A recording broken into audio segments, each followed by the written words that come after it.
la cuarta caminata a celebración del Día del Perro Callejero. En este vez vamos a hacer una presión con todas las personas y los perritos para que tengamos una pronta aprobación a la ley. Entonces, esos son uno de los puntos más importantes. ¿Por qué queremos esta ley?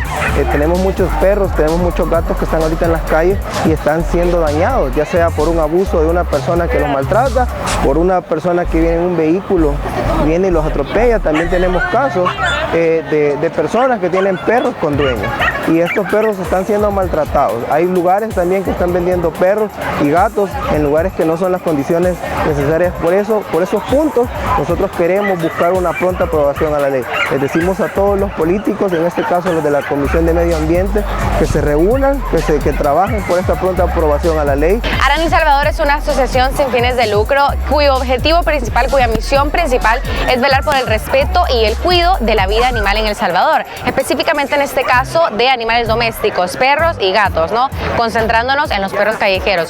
¿En qué pilares nosotros trabajamos? En el pilar número 1 es en el círculo virtuoso del rescate. Rescatamos, rehabilitamos, esterilizamos y ponemos nuevamente en adopción.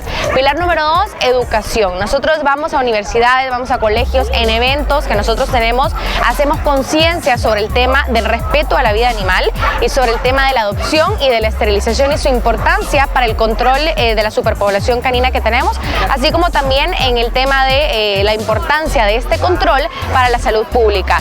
Número 3, nosotros tenemos un refugio. En este refugio nosotros rehabilitamos a los perritos para luego ponerlos en adopción. Como te comento, el proceso es un círculo virtuoso. No nos quedamos con los perros, tratamos de evitar la manera del hacinamiento porque no es positivo tampoco, no se trata de sacar perros para meterlos hacinados a otro lugar. Entonces tenemos el CERCA, el Centro de Rehabilitación Canina, donde los rehabilitamos y los ponemos en adopción.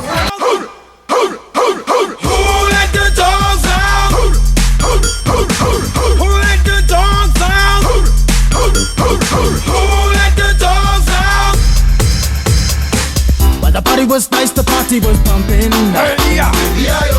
And everybody having a ball. Until the fellas started name calling. And the girls respond to the call. I hear a woman shout out, who let the dogs out? Who let the dogs out? Who let the dogs out? Who let the dogs out? I see the young people had a ball, cause Billy Fountains get out. Get back, Gruffy, bash Gruffy, get back, you flea infested mongrel. Gonna tell myself I man no get angry. Hey, 280 cows calling them K9. Hey, but they tell me, hey man, it's part of the party. You put a woman in front and a man behind. I heard a woman shout out, who let the dogs out? Who